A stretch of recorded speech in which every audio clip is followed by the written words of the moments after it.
طبعا انا عارف يا سيليكون ان انت زعلان مني دلوقتي طبعا، لان بقالي كتير ما بنزلش فيديوهات ولا بعمل بثوث ولا بتكلم على الجروبات ولا اي حاجه. طبعا في جروب تحت عشان لو عندك اي اسئله، وكمان صفحه لو عايز تكلمني برايفت. فالمشكله هنا ان انا كان عندي مشكله على القناه، وكل ده كنت بكلم دعم اليوتيوب عشان نلاقي حل، ومش عارف بصراحه هو المشكله اتحلت ولا لا. فطبعا هشوف بقى المشكله اتحلت من دعمكم على الفيديو ده ولا لا. ولكن النهارده معانا ان شاء الله مراجعه ارخص مبرد مائي موجود في العالم. انا لقيته وانا خدت الريسك واشتريته عشان كنت مقلق من سعره، لكن هو حاليا راكب معايا في الجهاز، وهو مبرد الزجماتيك الليكويد كيلر اكس 240. وطبعا ده انا شاريه بفلوسي الخاصه، ده محدش بعتهولي، وبالتالي المراجعه دي هتكون حقانيه جدا. هقول كل المميزات اللي لقيته في المبرد ده وكل العيوب. فطبعا ما تنساش تشترك في القناه وتفعل جرس التنبيهات وتنشر الفيديو في كل حته عشان كل الناس تستفاد من مميزات المبرد ده. اول حاجه هسيبها لكم هو الانبوكسنج وفتح صندوق، واوريكم كل المشتملات اللي بتيجي في الكرتون.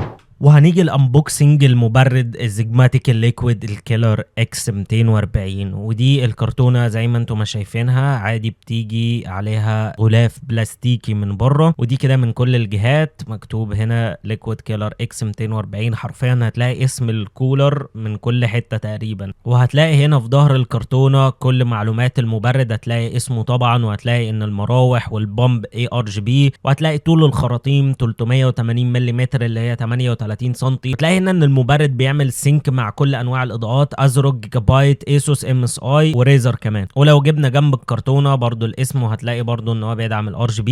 وهنيجي هنا نفتح الكرتونه بقى عشان نشوف المحتويات. واول حاجه المانيوال بتاع التركيب والمحتويات وكل حاجه. حرفيا عشان تركب المبرد ده على اي منصه لازم تشوف المانيوال ده. انا كنت اول مره اركب مبرد مائي وشفته، عرفت اركب، الدنيا سهله وجميله ان شاء الله. طبعا هنا نفتح هتلاقي طبعا طبقة فل حامية، وهتلاقي هنا المبرد نفسه مع كرتونة او صندوق صغير كده زي ما هنشوف دلوقتي. ونفتح صندوق ده فيه ايه. فطبعا اول لما نفتح الصندوق ده وهتلاقوا حاجة جميلة جدا مع مبرد بالسعر ده، وهو كنترولر لمراوح. طبعا دي حاجة كويسة جدا ان هو حاطط لك كنترولر مع ريموت كنترول كمان من زجماتيك.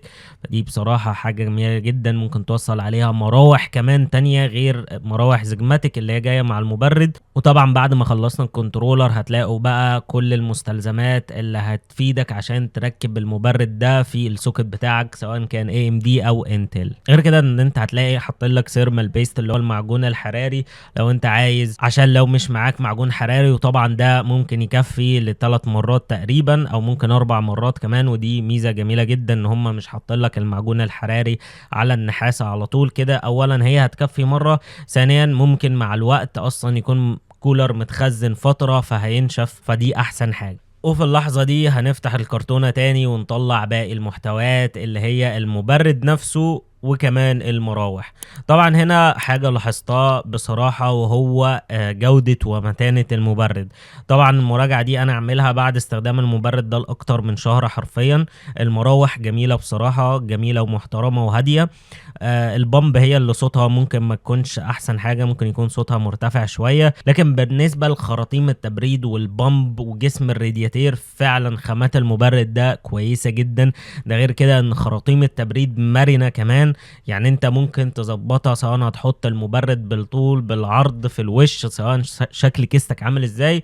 فهو الخراطيم مرنة وبصراحة جودتها كويسة جدا. وزي ما انتم شايفين طبعا لازم لازم لازم تشيل البلاستيكة دي، حتى هو كاتب لك لازم تشيلها. ودي طبعا كل محتويات الكرتونة زي ما وريتها. نيجي على مواصفات المبرد. بالنسبة لسرعة دوران مراوح المبرد فهي بتوصل ل 1800 دورة في الدقيقة، اعلى ب 10% او اقل ب 10%. وبالنسبه لسحب طاقه المراوح 2.8 واط. غير ان هي بتدعم ادريسابل RGB بكل انواع التحكم في الاضاءه، سواء جيجابايت، ايسوس، ازروك، MSI، وريزر كمان. بالنسبه للمضخه فسرعه دورانها برضو 2800 دوره في الدقيقه، اعلى واقل ب 10%. وكمان المضخه ادريسابل RGB. وبالنسبه للخراطيم اللي بيمشي فيها الميه، فالخراطيم دي طولها 38 سنتيمتر او 380 ملم. غير كده بصراحه ان تقفيلها وخاماتها كويسه جدا. ونيجي على نقطه الخامات في المميزات شباب، رغم ان المبرد ده حرفيا رخيص جدا جدا لكن خاماته ممتازة بصراحة. خامات جسم المبرد نفسه وخامات الخراطيم والمراوح كلهم بصراحة كويسين جدا. بالنسبة للحاجة الوحيدة اللي خاماتها مش احلى حاجة وهي البامب جاية من البلاستيك لكن ده غلاف خارجي، لكن كل الانابيب وجسم المبرد كله معدن كويس. طيب هنتكلم على مميزات وعيوب المبرد ده بكل استفاضة وبعد تجربة اكتر من شهر كامل. درجة حرارة الغرفة اللي انا عملت فيها الاختبار كانت 25 درجة. ده هيكون المعالج اللي هنعمل عليه كل الاختبارات على المبرد ده وهو الرايزن 7 ال 5800 اكس. وطبعا معروف ان المعالج ده حرفيا فرن. المعالج ده انا كنت مجربه على كولر وهو المبرد ده فطبعا لما كنت بجرب المعالج ده على المبرد اللي انا لسه موريهولك كان اول لما بعمل ضغط على المعالج كان بيوصل ل 90 درجة في اول حرفيا 10 ثواني. فانا طبعا كده كان عندي مشكلة، انا كل ما استخدم المعالج للمونتاج كان المعالج بيعمل سيرمال ثروتلينج وينزل تردده ل 4.3 جيجا هرتز، رغم ان بوست المعالج ده زي ما انت ما شايفه كده المفروض يوصل ل 4.7 جيجا هرتز. لكن بصراحة زي ما قلت لكم ان المبرد القديم بتاعي اللي هو كان مبرد هوائي وفيه 4 انابيب حرارية كنت بشهد له. ليه؟ لان لما كنت بلعب عليه كانت درجة حرارته تقريبا 82 درجة. اي نعم دي مش درجة حلوة، لكن على معالج زي ده ومبرد رخيص جدا حرفيا، هو حرفيا لما انا اشتريته كان سعره 15 دولار بس وكمان فيه ARGB، فهو يعتبر ممتاز. فكان بقى المفاجأة ان المعالج كان واصل لاعلى من البوست كلوك بتاعه. يعني انا وانا كنت بلعب كان المعالج بيوصل ل 4.85 جيجا هرتز، مع ان المعالج زي ما انتم شايفين بيوصل ل 4.7 على الماكسيمم. فانا بقى لما ركبت المبرد ده حرفيا بقى في الالعاب درجة الحرارة وصلت ل 62 65 ده في الماكسيمم جدا، وصوت المراوح هادية شوية، وكمان المعالج ستيل شغال على 4.85 جيجا هرتز. فالمبرد ده قادر يغطي المعالج ده بكل اريحية على الالعاب. وطبعا بالنسبة لاستخدام المبرد ده على ضغط عنيف جدا باستخدام برنامج ايدا 64 وكمان فيرمار، فالمعالج قدر يوصل لدرجة حرارة 82 درجة كأقصى ضغط بعد ربع ساعة زي ما انتم شايفين دلوقتي. طبعا ده يعتبر حاجة ممتازة جدا، لكن حابب اقول لكم حاجة، انا كنت عامل اندر فولتنج على المعالج. لكن ثانية عشان ما تفهمنيش غلط، الاندر فولتنج ليه مراحل. ففي اندر فولتنج بتنزل التردد وبتنزل الفولت عشان درجة الحرارة تنزل، لكن هنا معروف عشان معالجات وكروت AMD بيدوله فولت بزيادة كتير عشان المعالجات والكروت تفضل مستقرة. لكن لو انت ظبطتها من غير ما تقلل السرعة برضه هيفضلوا مستقرين،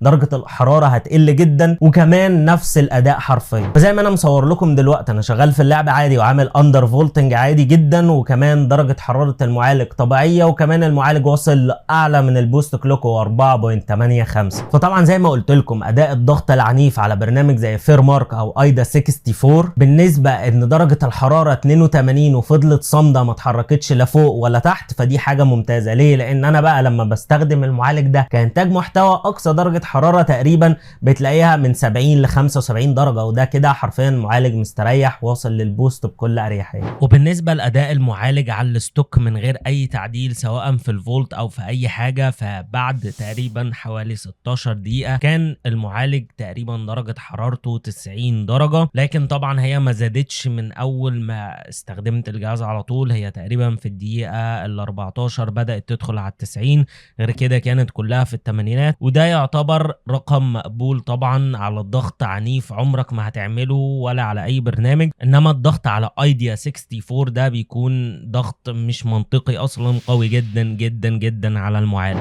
وبالنسبة لاداء المعالج على الايدل سواء كان عامل اندر فولتنج او مش عامل اندر فولتنج كان بيوصل ل 38 درجة مئوية، وتش ان ده رقم حلو بصراحة. بالنسبة لي انا واحدة من احسن مميزات المبرد ده رغم ان هو بالسعر ده انه بيدعم منصة انتل اللي لسه نازلة جديد، وبيدعم معالجات ال AM4 ومعالجات ال AM5 ومعالجات انتل جيل 12 13 وال 14. وطبعا الميزة دي اللي انا بقولها لك لان معالجات انتل الجديدة حرفيا حلت مشكلة الحرارة، فانت ممكن تستخدم عادي المبرد ده على معالج قوي جدا من انتل. وطبعا المعلومه دي لو انت مش عارف، فان المعالجات الجديده بتاعت انتل هي LGA 1851. السوكت اي نعم مختلف، لكن الابعاد بتاعته كتركيب مبردات ثابت، فبالتالي عادي لو معاك مبرد جيل حالي كان بيركب على LGA 1700 هيركب على ال 1851 عادي جدا. فحرفيا زي ما بقول لك مميزاته جميله جدا. اولا شكله كويس، ادريسبل RGB، البامب والمراوح. بالنسبه للاستهلاك الطاقه فانه بيسحب 3 واط للمضخه وبيسحب 2.8 واط للمراوح. بالنسبه لخاماته فهي خامات كويسه جدا ما عدا المضخه زي ما قلت لك. بالنسبه لسعره فبصراحه ما فيش اي مبرد مائي بالسعر ده، حتى لو كان 240 مللي زي المبرد ده. ده غير انه بيجي معاه كنترولر، غير الاستمراريه ان المبرد ده تركبه على كل الاجيال الجديده من انتل و AMD. طبعا قابليه الحركه في المبرد ده لان الخراطيم حره الحركه، فانت ممكن تركبه باي طريقه انت عايز. نيجي بالنسبه لعيوب المبرد، طبعا انا زي ما قلت لكم في مميزاته ان اداء المبرد جيد جدا، لكن انا كنت اطمح منه يكون اداؤه احسن من كده. تاني عيب في المبرد ده وهو النويز، رغم ان المبرد المراوح بتاعته هاديه لكن المضخه بتعمل صوت عالي عند اقصى سرعه. تالت عيب بالنسبه لي هو ان المضخه مصنوعه من بره من البلاستيك زي ما قلت لكم، فده يعتبر عيب بالنسبه لي. يعني الخامات كلها حلوه،